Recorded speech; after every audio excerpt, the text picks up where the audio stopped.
1 Timothée au chapitre 2. J'exhorte donc, avant toute chose, à faire des prières, des supplications, des requêtes et des actions de grâce, pour tous les hommes, pour les rois et pour tous ceux qui sont élevés en dignité, afin que nous menions une vie paisible et tranquille, en toute piété et honnêteté.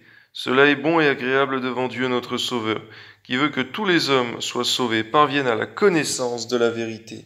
Car il y a un seul Dieu, et aussi un seul médiateur entre Dieu et les hommes, Jésus-Christ homme, qui s'est donné lui-même en rançon pour tous.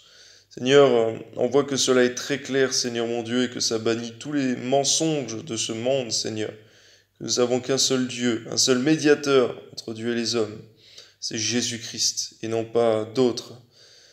Que ton nom soit béni, Seigneur, dans le nom de Jésus, nous voulons rester dans la saine doctrine, dans ta parole. Amen.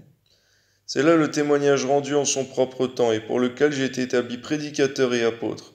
Je dis la vérité en Christ, je ne mens pas, chargé d'instruire les païens dans la foi et la vérité. Je veux donc que les hommes prient en tout lieu, en élevant des mains pures, sans colère ni mauvaise pensée. Amen.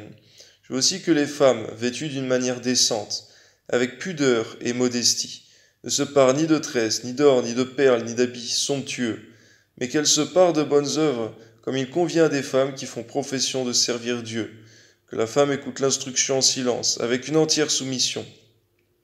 Je ne permets pas à la femme d'enseigner, ni de prendre de l'autorité sur l'homme, mais elle doit demeurer dans le silence. Car Adam a été formé le premier, Ève ensuite, et ce n'est pas Adam qui a été séduit, c'est la femme qui, séduite, s'est rendue coupable de transgression.